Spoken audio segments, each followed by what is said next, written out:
जिल्ह्याची खबरबात या बातमीपत्राचे प्रायोजक आहेत Mac Care super speciality hospital Ahmednagar.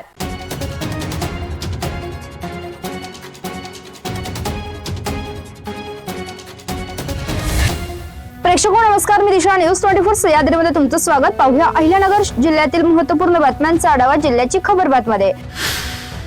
March महिन्यात झालेल्या 10वी परीक्षेत नापास झालेल्या विद्यार्थ्यांसंदर्भात पाथर्डी शहरात गैरप्रकार उघडकीस आल्याची गंभीर बाब समोर आली आहे। मिळालेल्या माहितीनुसार गट शिक्षक अधिकारी परीक्षा केंद्रावर तपासणीसाठी येणार असल्याची माहिती मिळताच सुमारे 11 संशयित विद्यार्थी मागच्या दारातून पळून गेल्याचा प्रकार घडला। यामुळे परीक्षा केंद्रांवर गोंधळ निर्माण झाला आहे।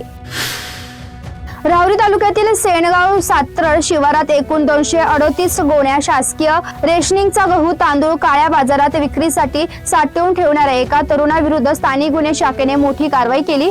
तब्बल 12,02,700 रुपयांचा मुद्देमाल जप्त केला आहे। या कारवाईत 12,850 किलो शासकीय धान्य आणि 2 वाहने जप्त करण्यात आली असून एका आरोपीला ताब्यात घेण्यात आले आहे।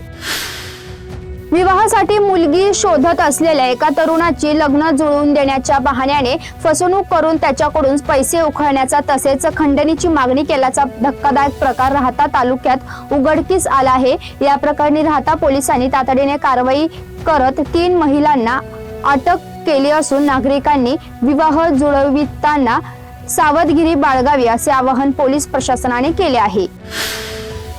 राहता बाजार समितीत शनिवारी डाळिंबला सर्वाधिक 255 रुपये किलो भाव मिळाला। डाळिंबच्या 1075 कॅरेटची आवक झाली। डाळिंब नंबर 1 ला 171 रुपये ते 255 रुपये प्रति किलोला भाव मिळाला। डाळिंब नंबर 2 ला 101 ते 170 रुपये भाव मिळाला। डाळिंब नंबर 3 ला 51 रुपये ते 100 रुपये भाव मिळाला। डाळिंब नंबर 4 ला 10 रुपये ते 50 प्रति किलोला असा भाव मिळाला। सोयाबीन 1 क्विंटल आवक झाली। सोयाबीनला सरासरी 6,770 रुपये भाव मिळाला। गव्हाची 14 क्विंटल आवक झाली। गव्हाला किमान 2,200 रुपये, जास्तीत जास्त 2,381 रुपये, सरासरी 2,290 रुपये भाव मिळाला। मका सरासरी 1,900 रुपये भाव मिळाला अशी माहिती बाजार समितीचे सभापती ज्ञानेश्वर गोंदकर व सचिव सुभाष मोकाटे यांनी दिली आहे। मुळा धरण पात्रातील अवैध माती व रेती उत्खननाच्या प्रकरणात आता नवेच गूढ निर्माण झाले आहे। अवैध उत्खननाचा पर्दाफाश केल्यानंतर महसूल प्रशासनाने 2 डंपर कारवाई केल्याचा दावा केला। मात्र या कारवाईचा तपशील समोर येताच संपूर्ण प्रकरणावर प्रश्नचिन्ह निर्माण झाले आहे। कारण पकडलेल्या डंपर चालकाकडे डिग्रस हद्दीतील रॉयल्टी पावत्या असल्याचे कारण पुढे करत महसूल प्रशासनाने जणू काही त्यांना क्लीन चिट दिल्याची चर्चा रंगली आहे। जिल्ह्याची खबरबातमध्ये घेऊया एक छोटीशी विश्रांती। रोखोक पत्रकारिता, निर्भीड बाणा आणि कणखर भूमिका, महाराष्ट्राचा सखा, सत्याचा पाठीराखा, शब्दांचं सामर्थ्य, विश्वसनीयतेची उंची, न्यूज 24 सह्याद्री। विश्रांतीनंतर तुमचं पुन्हा एकदा स्वागत। पाहूया पुढील बातम्या। नेवासा तालुक्यात पंचायत समिती शिक्षण विभागात गट शिक्षण अधिकाऱ्यांसह शालेय पोषण आहार अधीक्षक, विस्तार अधिकारी व केंद्र प्रमुखांसह लिपिकांची पदे रिक्त झाल्याने 15 जून रोजी सुरू झालेल्या जिल्हा परिषद प्राथमिक शाळांचे कामकाज कोण पाहणार असा सवाल पालकांतून व्यक्त होत आहे। शिक्षण विभाग अधिकाऱ्यांविना व्हेंटिलेटरवर असल्याने त्वरित अधिकाऱ्यांची पदे भरण्याची मागणी पालकांनी केली आहे।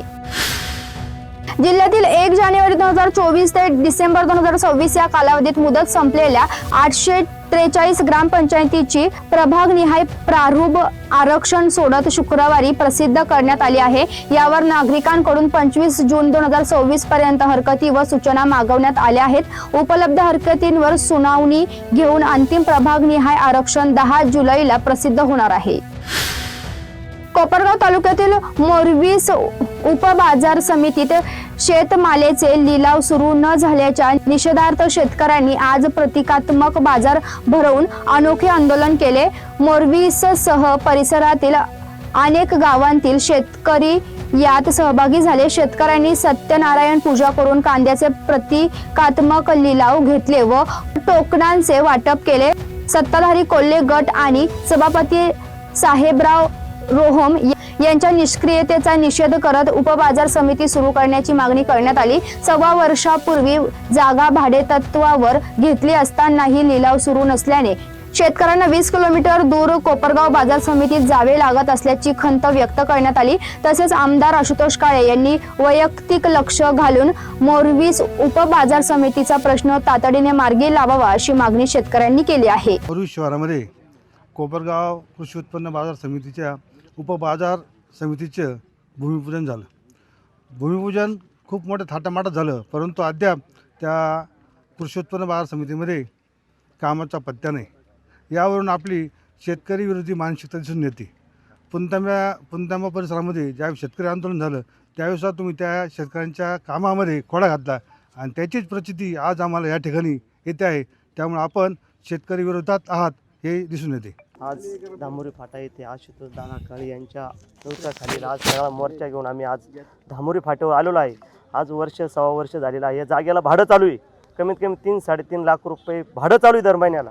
तर इथं कमीत कमी 10 गावांचा विस्तार इथं ही मार्केट चालू होण्याचं कारण कोणी शेतकरी पूर्ण शेतकरी तळतळू राहिले। आज 1.5-1.25 वर्ष झालं, काही 200 लोकांचा इथं जवळ कार्यक्रम झाला। कार्यक्रम जेवण बिवणं नाश्ता बिष्टा सगळं झालं। आज सगळे 4 गावांचे लोक इथं तळतळू राहिले, कारण आम्हाला इथून 30 किलोमीटर मार्केट आहे। मायगाव धामोरी झालं, सांगवी झालं, इथं कारवाडी, हांडेवाडी, वेळापूर, मोरवीस, चास, वडगाव, बख्तरपूर, सोमठाणा या गावांची परिस्थिती एकदम बिकट आहे। आज 25-30 किलोमीटर आम्हाला माल न्यावा लागतो। आमचं ट्रान्सपोर्टचं भाडं पहा, तुम्ही परिस्थिती पहा। याच्यात कुणी गालबोट लावू नये, इलेक्शनच्या ठिकाणी राहावा ही माझी नम्र विनंती। इथून पुढं हा मोर्चा चालूच राहणार आहे, याच्यात 1% काय बदल होणार नाही। आपले आमदार आशुतोष दादा काळे यांनी बंधाऱ्याचं काम अतिउत्तम केलं।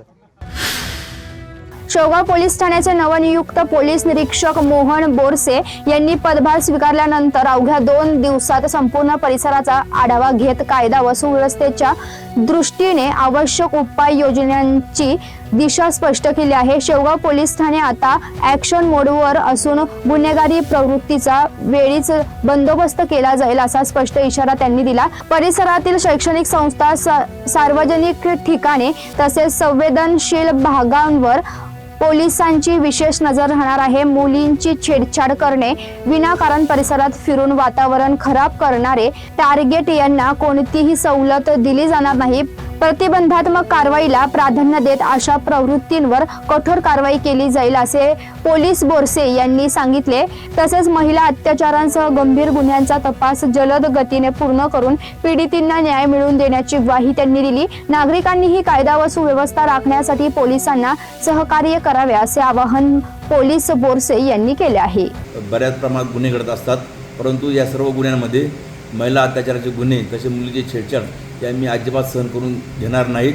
तर मी 2-3 दिवस बघितलं, तर बघितल्यानंतर जे कॉलेजचे वगैरे रोड असतात किंवा ज्या कोचिंग क्लासेस असतात विद्यार्थिनींचे, अशा ठिकाणी बरेचसे टार्गेट मुलं फिरत असतात। त्यांच्यावर आमचा कटाक्षाने अंकुश राहील आणि मुलींची छेड होणार नाही याची आम्ही 100% दक्षता घेऊ।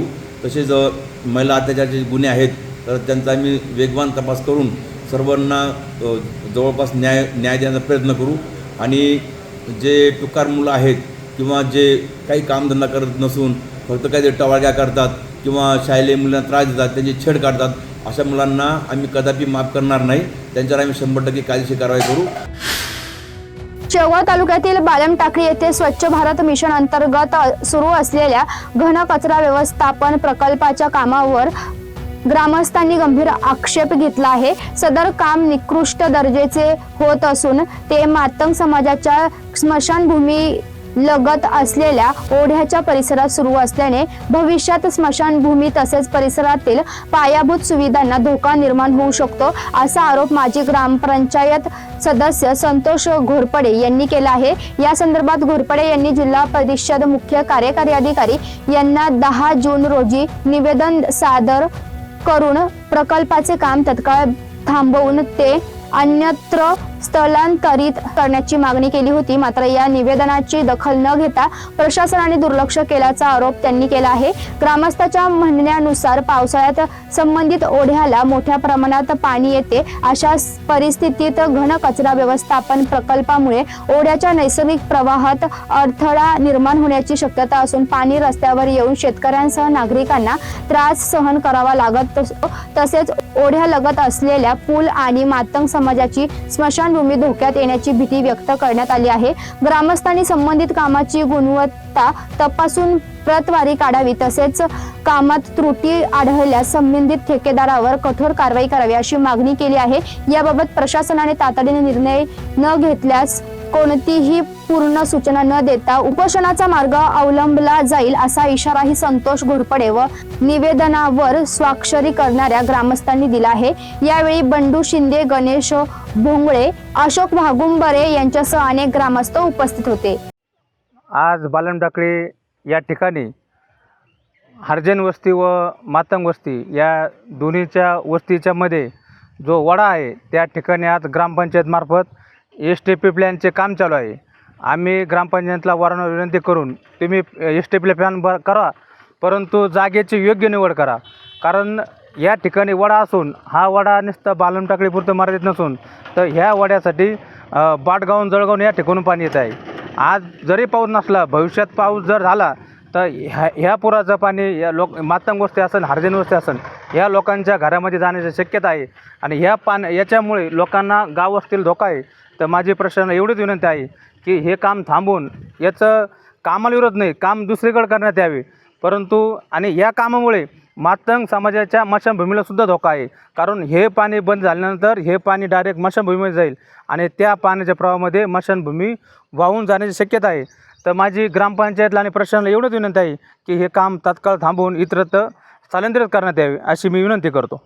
कचऱ्याचं काम चालू आहे. हे निकृष्ट दर्जाचं काम असून इथे जर हे काम झाल्यानंतर आमच्या मातंग समाजाच्या स्मशानभूमीसाठी यास मोठ्या प्रमाणात धोका आहे.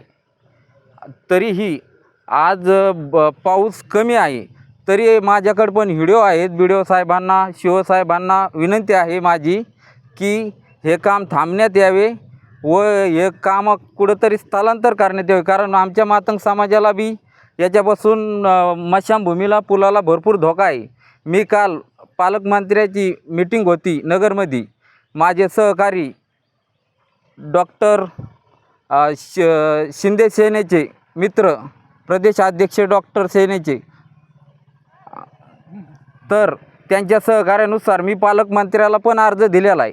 तरी पालकमंत्री साहेब आमचे मित्र कंपनी आम्ही जाऊन तरी सगळ्यांना विनंती माझी की आमच्या समाजाच्या मातंग समाजाच्या स्मशानभूमीसाठी हा विषय हाताळावा व आमची विनंती आहे हे काम थांबण्यात यावे. जिल्ह्याची खबरबातमध्ये आपण इथेच थांबतोय. मात्र तुम्ही पाहत राहा न्यूज 24 सह्याद्री.